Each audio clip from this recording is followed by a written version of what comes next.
Vamos fazer a leitura do capítulo 23 de Josué. A gente começará no verso 1 e seguirá até o verso de número 15. De igual modo, como fizemos há pouco, vamos fazer leitura alternada desse trecho da palavra do Senhor. Josué, no capítulo 23, leitura do verso 1, seguindo até o verso 15. Você encontrou? Amém? Amém. Passado muito tempo depois que o Senhor dera repouso a Israel de todos os seus inimigos em derredor, e sendo Josué já velho e entrado em dias, Chamou Josué todo Israel, os seus anciãos, os seus cabeças, os seus juízes e os seus oficiais, e disse-lhes: Já sou velho e entrado em dias. e vós já tendes visto tudo quanto fez o Senhor vosso Deus a todas essas nações por causa de vós, porque o Senhor vosso Deus é o que pelejou ou que lutou por vós. Vede aqui que vós caírem de sorte nas vossas tribos, estas nações que restam, juntamente com todas as nações que tenho eliminado, umas e outras, desde o Jordão até o Mar Grande, para o pôr do sol. O Senhor vosso Deus as afastará de vós e as expulsará de vossa presença, e vós possuireis a sua terra, como o Senhor vosso Deus vos prometeu. Esforçai-vos, pois, muito para guardardes e cumprirdes tudo quanto está escrito no livro da lei de Moisés, para que dela não vos aparteis, nem para a direita, nem para a esquerda. Para que não vos mistureis com estas nações que restaram entre vós. Não façais menção dos nomes de seus deuses, nem por eles façais jurar, nem os servais, nem os adoreis. Mas ao Senhor vosso Deus vos apegareis, como fizeste até o dia de hoje. Pois o Senhor expulsou de diante de vós grandes e fortes nações, e quanto a vós outros, ninguém vos resistiu até ao dia de hoje. Um só homem dentre vós seguirá o pois o Senhor vosso Deus é quem peleja por vós, como já vos prometeu. Portanto, empenhai-vos em guardar a vossa alma para amardes o Senhor vosso Deus. Porque se ele vos desviardes e vos apegardes ao restante destas nações, ainda em vosso meio, e com elas vos misturardes, e elas convosco.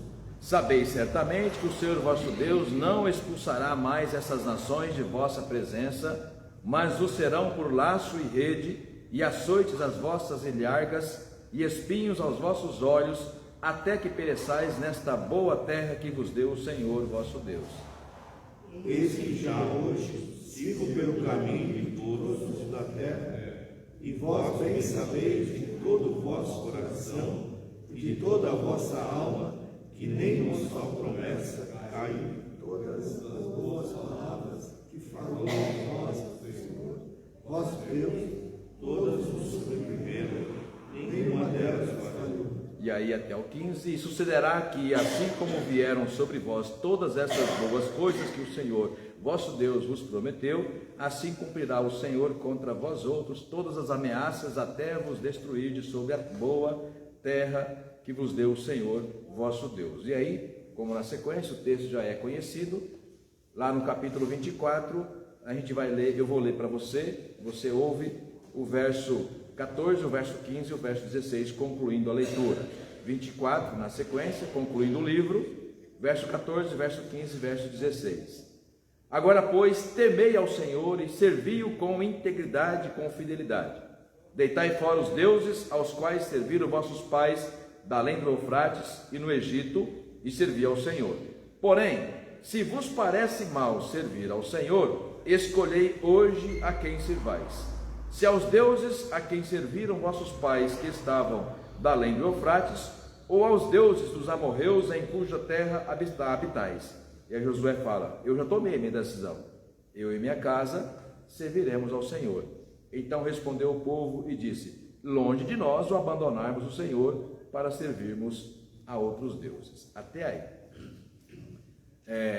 A obediência é a receita para uma vida bem-sucedida. Como eu disse há pouco, nós lendo lá o Salmo primeiro e depois o profeta Malaquias, falamos disso na introdução, na abertura dessa escola dominical, e agora para nossa reflexão. Obediência é a receita para uma vida bem-sucedida. Bom, como eu falava há pouco, o que é uma vida bem-sucedida, né? Uma vida de sucesso pode ser interpretada de muitas maneiras, né? Como eu falei, como a gente vive uma época, aí por causa da comunicação em tempo real. Antigamente, quando o Marcos falou 60, né? Mas imagina, quando o Marcos era garoto, a idade do seu neto agora, 10 anos, imagina, você lembra quando você tinha 10 anos? Você se lembra quando você tinha 10 anos? Né? A gente se lembra, né? Quando eu tinha 10 anos, eu estava no Mato Grosso do Sul, na minha cidade natal, né? Então, quando eu tinha 10 anos, então foi em 82. Em 82, Pingo, eu lembro de algumas coisas interessantes que marcaram a minha infância. De 82, eu gosto de futebol, eu lembro daquela belíssima seleção que o Brasil montou, ainda que não tenha ganhado, né? Uma belíssima seleção, talvez uma das melhores de todos os tempos. Em 82, com 10 anos de idade, eu lembro da hiperinflação que o nosso país vivia. Lembra a maquininha o dia inteiro nos mercados, aquele drama. Eu lembro que na década de 80, a minha mãe viúva, já há quase 10 anos, a gente mudava muitas vezes durante o ano, porque o aluguel subia na hiperinflação e gente honesta não dá cano. A gente fazia o quê? Subiu o aluguel, a gente tinha que arrumar uma outra casa num bairro mais distante e também num bairro inferior, o aluguel mais barato. Eu lembro disso na década de 80. Então hoje a gente tem a sensação de que a informação chega muito rápido, de modo que chegando muito rápido a gente tem a sensação de que é mais fácil viver hoje do que naquele tempo. Será? Nós estamos vendo no período bíblico também um tempo de dificuldade. Então, irmãos e irmãs, a vida não é fácil. A Bíblia diz sobre isso, a vida de quem tem muito dinheiro não é fácil, a vida de quem tem dinheiro nenhum é fácil. A diferença é que há graus de diferença e graus de dificuldades em qualquer condição social e em qualquer idade que você esteja. Eu tinha um professor de saudosa memória, dizia: essa vida é muito injusta, Claudinei. Ele dizia: quando a gente aprende a viver, está falando de maturidade, né? Quando a gente aprende a viver, chegou a hora de morrer. Menos ele esperava, ou menos imaginava que morreria aos 61 anos de idade, muito novo, né? Então, dizendo que quando a gente chega à idade madura, que fala, agora eu já conheço os atalhos, não, é como aquele jogador de 40 anos de idade, né? Tipo o Romário, que jogou até quase essa idade, já, quando era jovem já não corria, e depois que ficou velho, então menos ainda, né? Mas conhecia todos os atalhos do campo, de modo que com apenas um pequeno toque na bola, a bola fazia aquelas coisas lindas, ou seja, a habilidade que já pela experiência de vida acumulada faz com que você corre menos ou corra menos e decida melhor. Irmãos e irmãs, o sucesso de que estou falando não é um sucesso que tão somente tem que ser significado, está traduzido por questão financeira. E para isso, eu vinha de manhã para a igreja, me lembrava, meditando e também refletindo ainda sobre esse tema da nossa escola dominical nesta manhã, lembrava de situações diferentes ao longo da minha caminhada com a igreja. E eu me lembro que quando era jovem e seminarista, cada fim de semana que eu visitava uma igreja diferente, tinha uma casa de família já agendada para eu passar o fim de semana, né? E vivi muitas experiências de ficar na casa de pessoas com muita posse material e na casa de pessoas com pouca posse material. E eu vou dar o exemplo de duas. De uma família, é Adriana? Adriana. De uma família de Adriana de muita posse e de uma família de pouquíssimas posses. E eu me lembro que, certa feita, na casa de uma família de muita posse, num dado momento, eu acho que era de sábado para domingo, umas 10 horas da noite, e eu tinha viajado, estava cansado, já tinha tomado banho, tinha jantado, e a família falou: você pode ficar naquele quarto ali que está reservado para você. Eu falei: então eu já vou me retirando e vou descansar um pouco. Tudo bem, né? Não tem problema. Aí eu fui, acho que não era nem 9 horas da noite ainda, e fui para o quarto, deitei lá e fiquei pensando, li um pouco, fiquei pensando na vida e tal. Daqui a pouco eu escuto uma movimentação na casa. Os filhos adultos tinham chegado, começaram a conversar com o pai e com a mãe, e daqui a pouco, irmãos e irmãs, pense, eu acho que eles se esqueceram que tinha um visitante na casa deles, e começaram a lavar roupa suja, e brigavam, e discutiam, e aumentava a voz. E qual era o tema da discussão? Dinheiro, dinheiro, dinheiro, dinheiro. Um filho que brigava com o pai porque o pai não tinha dado o mesmo que tinha dado para o filho anterior, e a mãe que protegiu, parecendo a história de Isaac e Rebeca, ali na luta com os 2 filhos adultos chamados Jacó e Esaú. Mensagem que foi pregada domingo passado à noite. E eu fiquei chocado. E não foi apenas uma vez que eu fiquei naquela família. Eu acho que alguns meses depois voltei a ficar no mesmo lugar. Então, a sensação que eu tenho, Niceia, que tive naqueles 2 momentos que passei naquela família de muita posse, é que a gente tem essa pretensa ideia de que quando se está vivendo de forma, financeiramente falando, de forma modesta, a gente tem aquela frase feita, né? Ah, dinheiro não traz felicidade. Depende. Se a felicidade estiver vinculada tão somente ao poder de compra, eu concluo com você: sim, não traz felicidade. Porque eis que estava numa casa com muito poder de compra, mas você via nos olhos daquela família o quê? O drama do conflito diário, em nome do quê? Eu preciso mais, eu quero mais, porque o outro teve mais e eu tive menos. De modo que, e aqui vou falar o nome porque é um testemunho, e às vezes ele acompanha a live, gosto muito. Fiquei várias vezes na casa do presbítero Sebastião e da Silene, viu, Sebastião? É de você que estou falando, Sebastião e da Silene. Pensa numa casa modesta. O almoço: arroz, feijão, batata doce, macarrão. Mas sabe, Niceia, aquele macarrão mais simples do mundo, mas o mais delicioso que você já comeu na vida? Onde você vê o brilho nos olhos da família que está te acolhendo ali, e você passa dias numa casa assim, simples, modesta, mas com amor, com paixão, com Jesus sendo o centro daquela casa.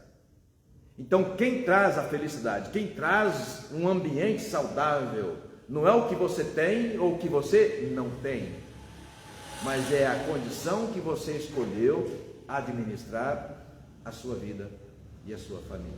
Irmãos e irmãs, é disto que estava a falar Josué. Josué é chamado jovem, hoje eu diria jovem, mas aproximadamente com 40 anos de idade. Já estava há muito tempo aprendendo a ser líder, Pingo, com o grande líder Moisés. Moisés envelheceu, chegando a hora de passar a batuta de liderança para outro. Deus o chama no monte, prepara e fala: olha, vem no monte que quero falar contigo. Chama junto Josué. Você conhece o texto. Quando chega lá em Deuteronômio 20, no capítulo 3, quando chega, que é o livro anterior a Josué, quando chega o momento de despedida, Deus diz: olha, está aí Josué, fortalece-o, porque ele há de continuar a caminhada. O que eu quero dizer com isso? Moisés era um homem bem sucedido. A Bíblia diz que não houve nenhum outro homem semelhante a Moisés, com o qual Deus falasse com tanta proximidade. A Bíblia chega a descrever que Deus falava com Moisés face a face. Então diríamos, presbítero Benilson, Moisés foi um homem de sucesso? Muito. Às vezes eu tenho minha dúvida sobre de quem eu quero ser companheiro de quarto no céu. Se de Moisés, se de Jacó, que eu preguei domingo passado, se de Paulo, percebe? Pessoas extraordinárias, biografias lindas que a gente aprende na Escritura, está lá, livre para você ver e aprender com elas. Moisés era um homem de muito sucesso, ainda que não tivesse nenhuma condição financeira. No tempo que nós estamos vivendo, a ideia de que sucesso está vinculada a uma fazenda cheia de gado. Naquele tempo, vamos imaginar. Então Moisés era um homem com muita propriedade. Diria hoje, com vários carros na garagem, com aquele portão que só pelo portão da casa, pelo muro, você já imagina a casa que está do outro lado. Então hoje, no século XXI, inclusive que tem adentrado a igreja esses modelos, hoje o padrão de sucesso para as pessoas está basicamente ou quase que literalmente vinculado ao poder de posse. Josué aprende, já te passo a palavra, Josué aprende muito cedo com Moisés que não vale uma vida com tanta posse, mas uma vida em que você não deixe legado. É isso que Josué aprende com Moisés. Por isso ele vai dizer aqui no capítulo 23 de Josué, no verso 6, quando ele fala: esforçai-vos, pois, muito para guardardes e cumprirdes tudo quanto está escrito no livro, letra maiúscula, no livro da lei de quem? De quem eu aprendi tudo.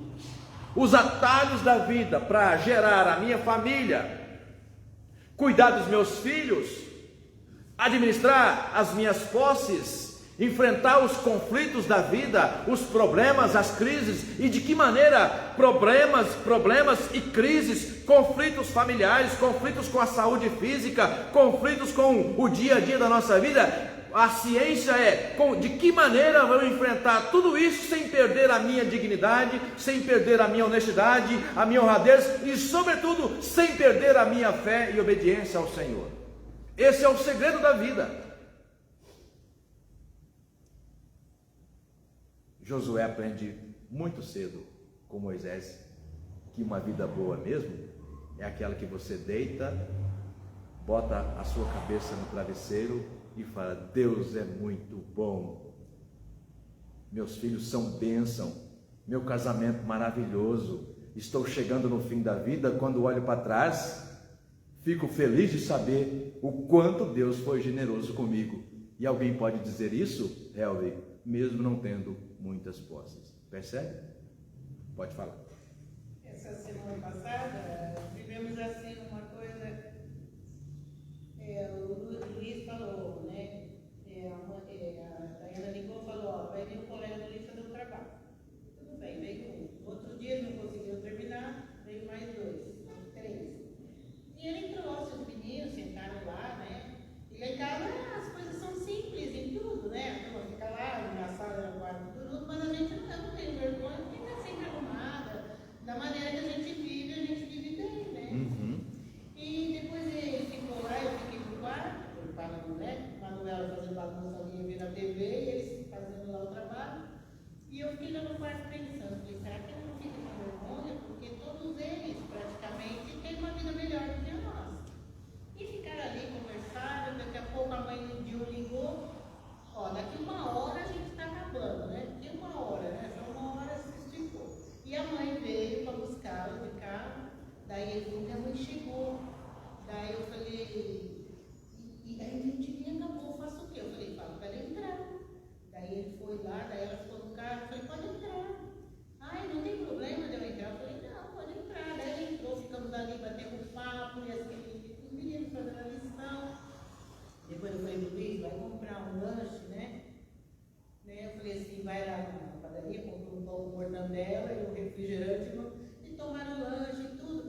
Vocês conhecem a ilustração do grande bilionário, que o maior sonho dele, Helvi, do grande bilionário, era ter a vida do motorista dele. De modo que toda segunda-feira, portanto, quando acabava o fim de semana, toda segunda-feira, a primeira agenda do dia do bilionário era perguntar para o motorista dele como foi o seu dia. Ele ficava 1 hora toda segunda-feira para se encantar, e era a grande inspiração dele para o resto da semana, do bilionário. Ele se encantava em ouvir como tinha sido o fim de semana do motorista dele. Então ele narrava: ah, doutor, ontem, domingo, na laje lá do meu barraco, a gente fez um churrasco, porque o meu netinho fazia anos que eu não via, porque mora no interior, ia vir. E o bilionário parava para ouvir e ficava encantado. Percebe? Então, a forma que a gente entende o sucesso, para nós que somos crentes, precisa estar vinculado a essa qualidade de vida onde as pessoas, o relacionamento, o amor, a comunhão precedem e estão acima, se sobrepõem ao poder do vil metal, prata e ouro. Mas o ímpio, a visão de mundo do ímpio, que o salmista lá no Salmo 1 disse, a visão de mundo do ímpio é vinculada ao quê? Ao vil metal. O ímpio que só vem para a igreja para uma condição: o que eu vou ganhar? Que vantagem eu terei de passar 70 anos numa igreja? Imagina, né, Helder? O que eu vou ganhar em ficar 50 anos, 60 anos, 70 anos, uma vida toda servindo ao Senhor? Que vantagem eu terei? Na cabeça de um ímpio, essa vantagem só pode ser financeira. Porque um mundo onde tudo está vinculado ao poder de compra, a vida humana perde sentido. Josué, já idoso, é esta lição que o motivou a chamar todo mundo, naquela palavra final, para todo Israel. Por isso o texto faz questão de dizer: chamou crianças, chamou jovens, chamou gente importante, os nobres, os magistrados, os empregados, os escravos, chamou todo mundo. E ele usa algo que é, para a vida de professor, muito positivo, porque ele era um homem bastante conhecido. Imagina, assim como o pai de vocês, na rua, e que vocês continuaram o legado no depósito, então vocês são bem conhecidos, e eu imagino que o comércio de vocês é muitas vezes procurado, exatamente por aquilo que se ouve dizer por décadas do que são vocês. E eu tenho certeza que isso, quando se vai deitar e se lembra disso, há uma sensação, há uma alegria de saber, inevitavelmente vocês se lembram do pai de vocês. Então Josué, Denilson, era um homem conhecido, e ele usa como um professor exatamente este legado para influenciar as novas gerações. E de que maneira ele faz isso? Olha, eu quero que vocês reparem bem, já que me conhecem tão bem, reparem bem como eu cuidei da minha liderança, como eu cuidei dos meus filhos, como eu cuidei do meu casamento, como eu cuidei das minhas coisas, como eu cuidei do templo, como eu cuidei das leis do Senhor. Se você olha para mim, imagina ele dizendo para um jovem, e acha que a minha vida é boa, a sua vida pode ser semelhante. Agora, há uma receita para se conquistar a vida que você acha que é um padrão de vida a ser conquistado. Ele fala, sabe qual é a receita? A receita: você precisa andar com Deus. Onde está isso, pastor? Vamos lá, no capítulo 1, Josué.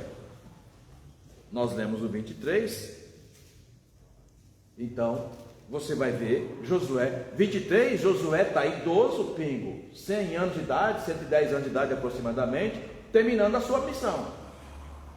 Mas no capítulo 1, ele está começando. Então, e aqui a gente faz muito isso, né? Tem aquele ditado popular, né? O cara só vê as pingas que eu tomo, não olha os tomos que eu levo. É uma comparação horrível, mas é bastante conhecido, é um ditado popular. Então, quando você olha assim, mas fulano está bem. O que é estar bem? Percebe? Para nós, infelizmente, o estar bem é sempre estar vinculado ao quê? O carro é bom. A casa é boa. Você viu, viajou de novo. Você tem certeza que esse é o padrão de bem, de sucesso, que a Bíblia ensina, que a gente deve buscar? Né? De repente a gente para e pensa, né? Você sabe quantos boletos tem para pagar do carro que você acha, o carro é novo, o carro é bom? Você sabe quantos anos falta, e é o meu caso, para quitar a casa? Quantos anos mais tem que trabalhar para pagar o financiamento? Né? Então, nesse mundo onde tudo é vinculado ao padrão de sucesso que é ter dinheiro, você imagina o que acontece com quem não vive essa condição de padrão, de coisas para serem mostradas. Por isso eu citei o Sebastião, o presbítero Sebastião e a Silé. Talvez a casa mais simples do bairro, mas por tantas vezes que lá já fiquei, é a casa que eu mais frequentava. Onde você, aspas, sente inveja. Eu queria viver assim.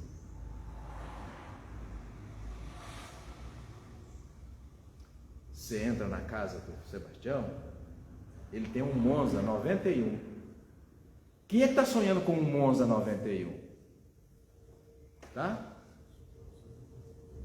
E eu sento na varanda, falei, aí Sebastião, como é que está o carro? Ei, pastor, pensa num carro bom. Agora mesmo, recentemente, a gente foi lá em Limeira, visitar minha filha. Fomos e voltamos, olha, nem gastei. Ele vai falar quanto gastou de álcool. Já passa 1 hora conversando. Percebe?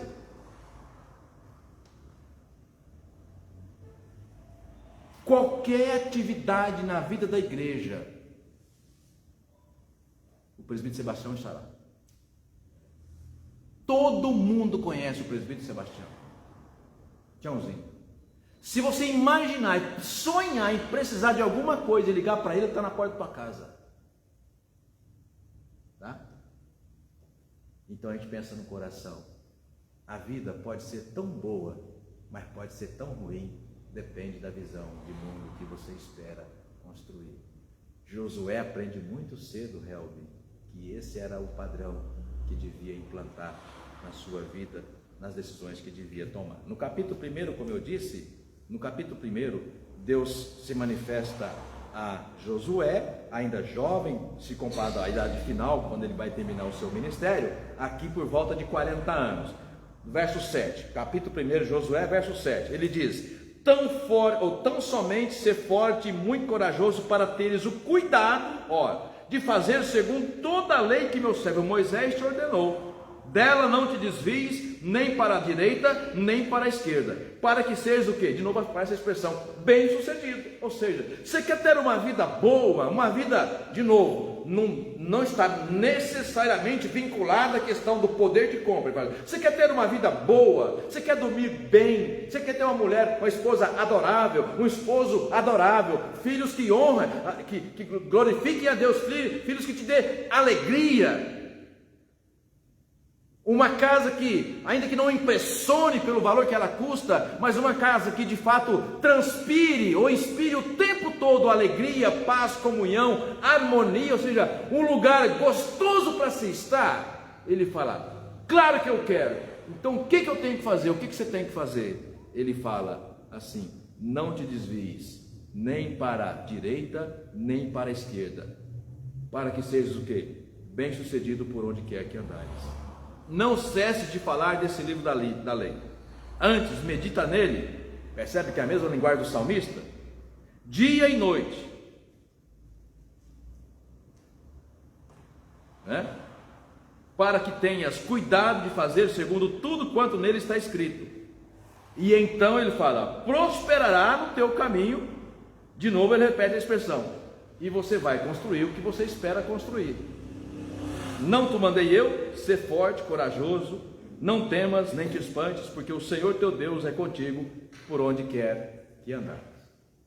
Por que é importante? O apóstolo Paulo, muito mais tarde no Novo Testamento, vai usar a mesma figura. Ou seja, ele liga o nosso compromisso com Deus ao ato de andar. Andar. Então, por exemplo, a hora que terminar aqui, Pingo, Adriane, vocês vão andar para a casa de vocês. Ah, a gente vai de carro. Não, mas vai andar. Trajeto. Andam para casa. Na segunda-feira, compromisso, vocês vão andar para outro lugar, para o trabalho, para o médico, visitar um filho. Então andar é a coisa mais básica da vida humana. Então quando a Bíblia fala andar com Deus, o que a Bíblia está dizendo, presbítero Marcos? Olha, tudo que você for fazer na vida, o Senhor precisa ser consultado. Fazendo isso, a Bíblia diz, você vai estar evitando de trazer problemas, de construir problemas para a sua própria vida, para a sua própria gestão. Por isso ele fala, não observe a casa da direita e nem a casa da esquerda. A casa da esquerda é o seu vizinho, a casa da direita é o seu vizinho. A sua casa qual que é? É essa daqui, não é nem a da esquerda e nem a da direita. A sua casa é essa daqui. Então pare de olhar para a casa do outro e olhe para a sua própria casa. É isso que está dizendo o Senhor. E diga, o que eu preciso fazer para ter paz na minha casa, mas não semelhante à casa da direita e à casa da esquerda, mas sim a sua casa. Fazer uma pausa. Quando a minha mãe ficou viúva, e aí lá na década de 80, aquela década de 80 que eu estava há pouco falando, ela trabalhava de doméstica em algumas casas, né? E ela, em cidade pequena, todo mundo conhece todo mundo. E numa casa que ela trabalhou, ela, né, viveu semelhança, a experiência semelhante que eu estou contando para vocês, que também já vivi. A patroa dela, numa semana, estava muito estressada, em pânico, brigando com o marido, com os filhos, por qualquer coisa. E aí minha mãe cuidando da casa, tá? Mas, né, escuta, como eu estava lá, hospedado na casa daquela família, o povo brigando por causa de dinheiro, esqueceu que eu estava no quarto, né? A empregada escuta, e a minha mãe aprende com aquilo, e chega em casa, fala o quê? Fala para os filhos, exemplos que se devem seguir, e exemplos que devem o quê? Esquecer, né? Sabe qual era a causa do pânico da mulher, que durante uma semana da patroa dela, que tinha deixado ela estressada? A vizinha tinha trocado de carro, tinha comprado um carro zero, e eles viviam competindo, quem mostrava mais, um vizinho com o outro. No que a vizinha foi e trocou de carro e comprou um carro zero, ela entrou em pânico. Por quê? Porque eu não tenho como comprar um carro zero agora, então o que será de mim? Brigou com o marido. Tá vendo? Você gasta muito. Olha aí agora, como é que a gente vai trocar de carro? Gasta muito. Ele brigou com você. Não vou comprar, eu não sei o que e tal. Aí vai, vamos dividir o salário da empregada. Percebe? Por quê? Porque a visão de mundo, tudo gira em torno de como eu vou comprar para impressionar as pessoas. Tinha paz na casa? Não tinha. A casa da minha mãe, que era empregada dela, tinha paz, alegria. Eu estou aqui, testemunho depois de quase 40 anos, episódio vivido assim. Percebe? Então, irmãos e irmãs, não importa quanto nós temos na conta, importa o que move o nosso coração, amém? Amém. Importa o que move o nosso coração. Por isso você vai compreender Malaquias. Senhor, parece que é melhor ser ímpio, parece que é melhor ser político corrupto, tudo dá certo para eles. Calma, você vai ver no final, a sua vida não terminou. No final, quando você ouvir, né, a chamada do Senhor, você vai ver a alegria de saber que está entre aqueles que Deus separou para viver a eternidade. Jesus contou uma parábola assim, chamando de o Lázaro, que era um pobre miserável, e o rico. Lázaro morreu, e foi para o seio de Abraão, que a Bíblia diz que é lugar celestial, presença de Deus. O rico morreu e foi para o inferno. Está lá a parábola em Lucas. Quando o rico chega no inferno, aquele tormento, ele está em pânico. E aí ele pega e manda um mensageiro. É uma parábola, tá? Então a parábola é o seguinte, é para ilustrar, fazer você pensar e raciocinar sobre a sua vida. Ele pega e manda um mensageiro para o céu. Olha, peça para Lázaro interceder por mim, que eu quero ir para lá. Aí Lázaro recebe a mensagem e manda outro mensageiro, dizendo assim, Pingo, olha, quem está aqui não vai para aí, quem está aí não vem para cá. E o rico de novo, outro recado, olha, então pelo menos, já que eu não posso alterar essa situação, então pelo menos mande mensagem aos meus familiares, eles ainda estão vivos, para que eles não venham para o mesmo lugar que eu. Aí o Lázaro manda a seguinte mensagem, olha, eles têm a lei de Moisés, eles não são inocentes, ou seja, eles estão vivos e têm a oportunidade de fazer as suas escolhas.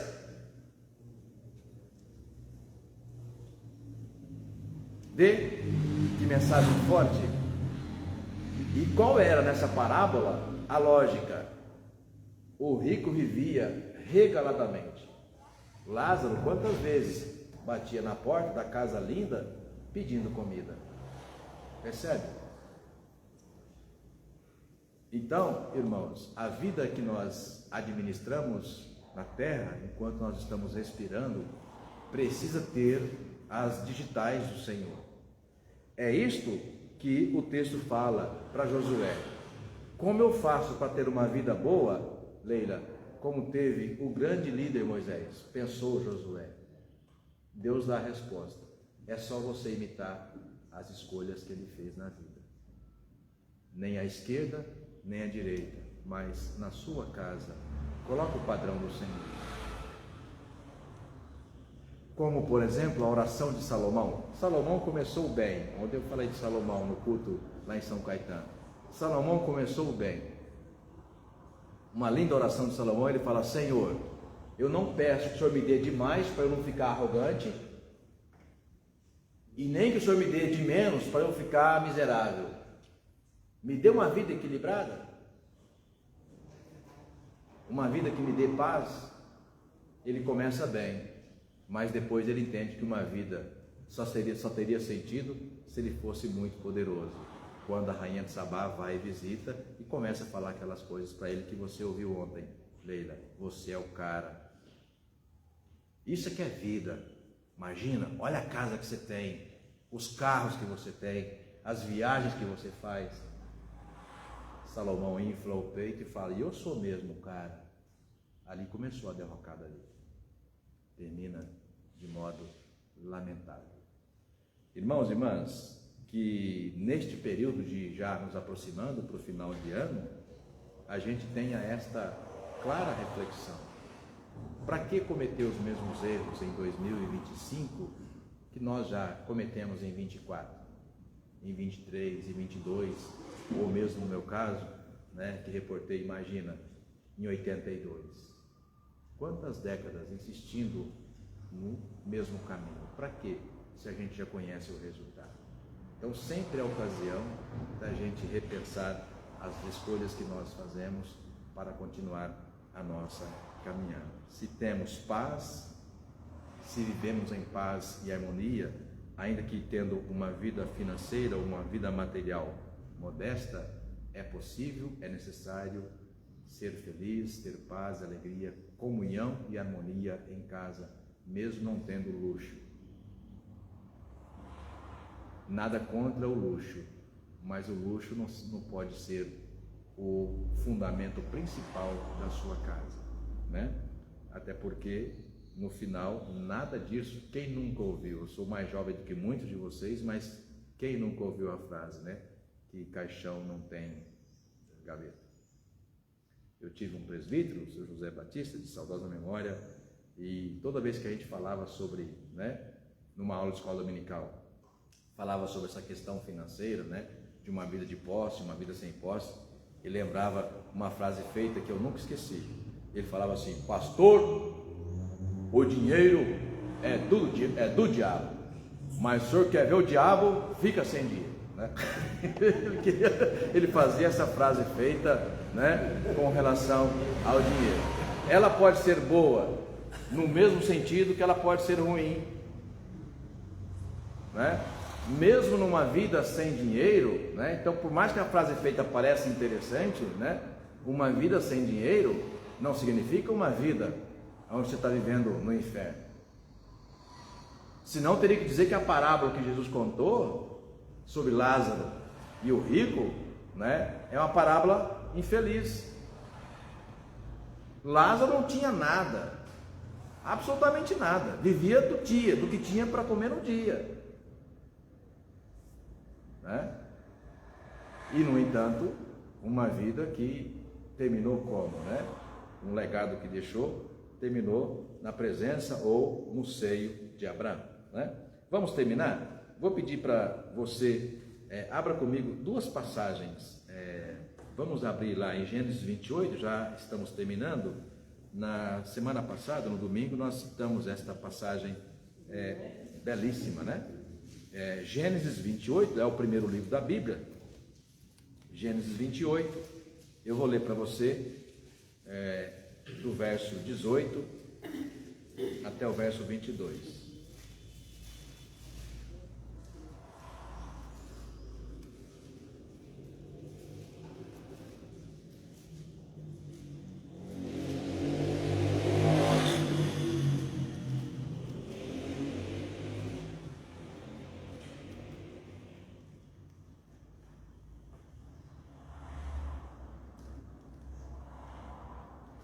Gênesis 28, você encontrou? Amém?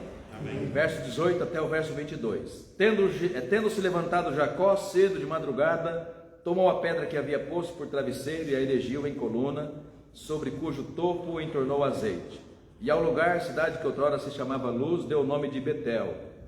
Fez também Jacó um voto, dizendo: se Deus for comigo, me guardar nesta jornada que empreendo, me der pão para comer, roupa para que me vista, de maneira que eu volte em paz para a casa de meu pai, então o Senhor será o meu Deus.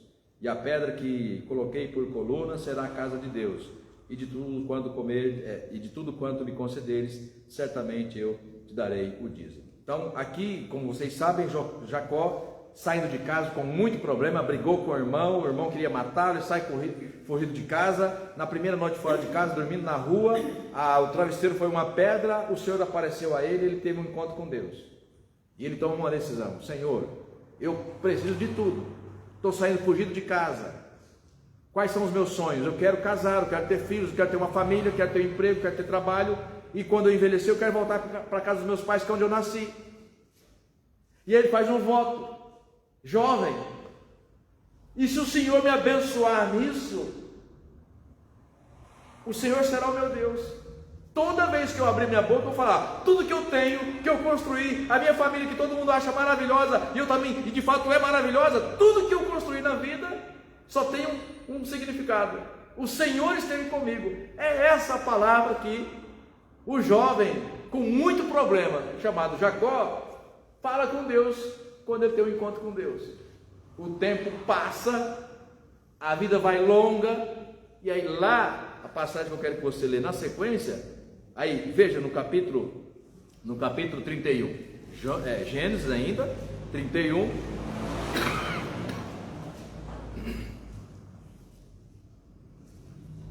no capítulo 31, você encontrou? Gênesis 31, eu vou ler para você o verso 11 até o verso 13.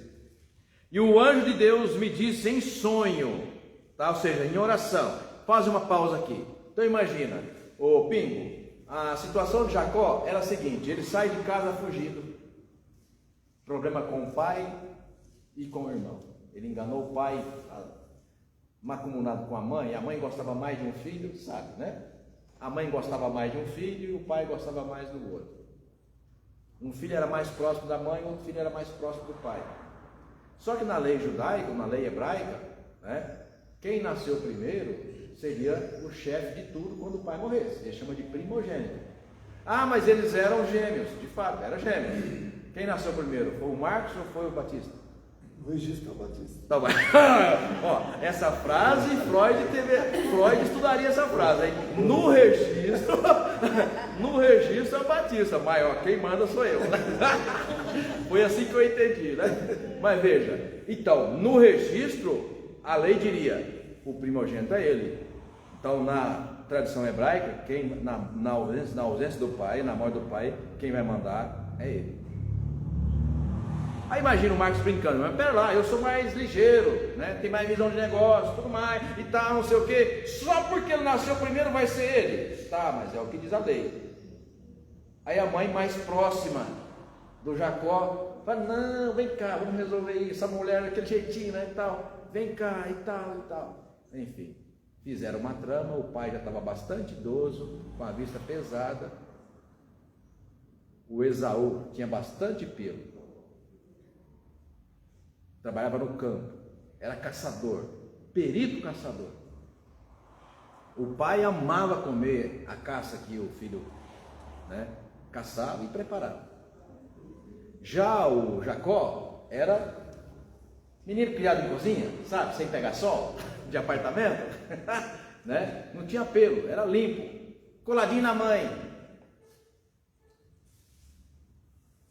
Aí a mãe fala assim, não, eu acho que você tem muito mais condições de ser o líder da família quando seu pai morrer do que seu irmão. Então vamos fazer que seja assim? Eles foram lá e inverteram a lei. Ela pegou uma caça, pegou o pelo do animal, colocou nele, sentia aquele cheiro, o pai não enxergava direito, de noite, aí foi lá imitar a voz do irmão, para ele abençoar, que o pai estava perto de morrer. O pai tinha que abençoar o primogênito para ele continuar a liderança da família. Enganaram o pai, ou o marido, que era a mãe, com o filho, e aí o pai foi lá, pôs a mão na cabeça dele, abençoou, falou, pronto, agora está contigo. Quando chega o Esaú, que era o primogênito, e descobre aquilo, pronto. Mas não tinha vendido a primogenitura por um prato de lentilha, não, foi sem pensar. Problema de família, ou seja, ele sai de casa fugido, e a cena é essa. Então o nome de Jacó é chamado de o enganador, porque ele se aproveita do momento de fragilidade do irmão, passa a perna nele. Problema de família que todo mundo tem. Sai fugido de casa. Porém, quando ele encontra com o Senhor, a vida dele muda. A visão de mundo dele muda. Então, quando chega lá, que ele começa a ter problema também com o sogro, ele chega, conhece Raquel, se apaixona por Raquel. O sogro fala assim, Adriana, para ele, ó, você quer casar com Raquel? Então você tem que trabalhar 7 anos para mim.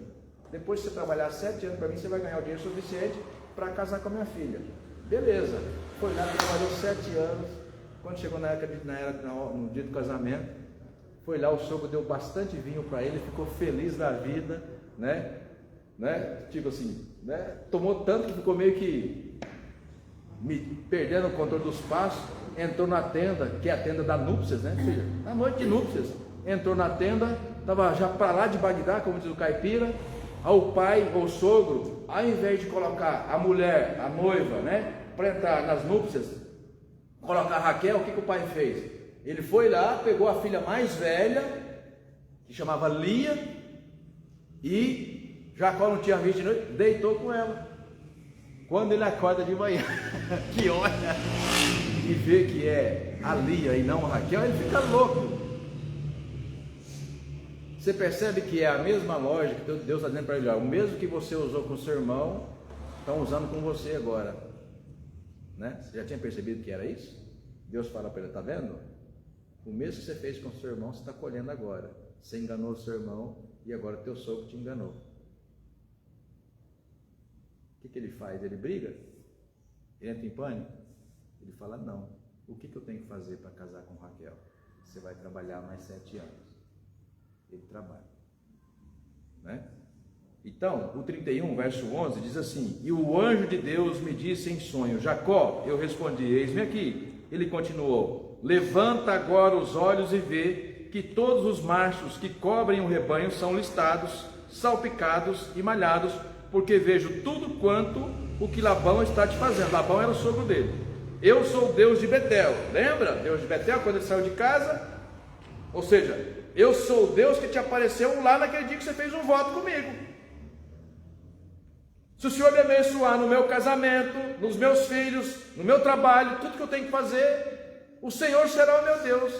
Então Deus fala assim: olha, eu estou vendo o conflito de família que você está vivendo, mas olha, não use os mesmos recursos que pessoas da sua família estão usando para ganhar dinheiro. Eu vou te orientar na escolha que você deve fazer. Fazer uma pausa para você entender, se você não for tão familiar com essa história, né? Deus abençoa tanto Jacó, trabalhando na casa do sogro. Jacó agora é um homem de Deus, que ele começa a ganhar dinheiro. Ele vai ficando rico, e aí vai ter problema com o sogro e com os cunhados. Os cunhados falam assim: olha, você sabe por que você está rico? Você está roubando nosso pai. Problema de família. O sogro fala assim: ah, vou mudar seu salário, você está ficando mais rico do que eu. Aí o Jacó fala: tá bom, pode mudar o salário. Qual que era a forma de pagamento? Então Jacó cuidava do gado, certo? Você imagina, gado Nelore e gado misturado. Nelore é tudo branquinho, misturado é um gado mais barato, né? Ele fala de malhado, tem manchas no couro, né? Preto, marrom, branco, esse é o tal do gado malhado. O gado Nelore, que é de primeira, é só, né, o couro branco. Então ele dizia assim: olha, poxa, Jacó é um cara de muita sorte, eu combino com ele. Então você está cuidando das vacas que estão prenhas, né? Quando nascerem os bezerros, se nascer bezerro Nelore, branquinho, é seu, Jacó. Se nascer bezerro malhado, é meu. Aí ele falava: tá bom, tá combinado. As vacas só pariam Nelore. Aí o sogro fala: caramba, eu escolhi errado. Não, Jacó, vamos mudar. Se nascer Nelore é meu, se nascer malhado é seu. Só nascia malhado. E Jacó não precisou de enganar ninguém, porque o anjo falava assim para ele durante a noite: escolha malhado, porque o seu sogro vai escolher Nelore. Quando nós temos um compromisso com Deus, irmãos e irmãs, nós não precisamos de nenhum tipo de argumento que o ímpio usa para melhorar a nossa vida, em nenhum sentido. Então o padrão de paz e harmonia para a sua casa não é da casa do seu vizinho da esquerda e nem da casa do seu vizinho da direita. O padrão de paz que você precisa na sua casa está onde? Está na palavra do Senhor. Você faz a escolha. Amém?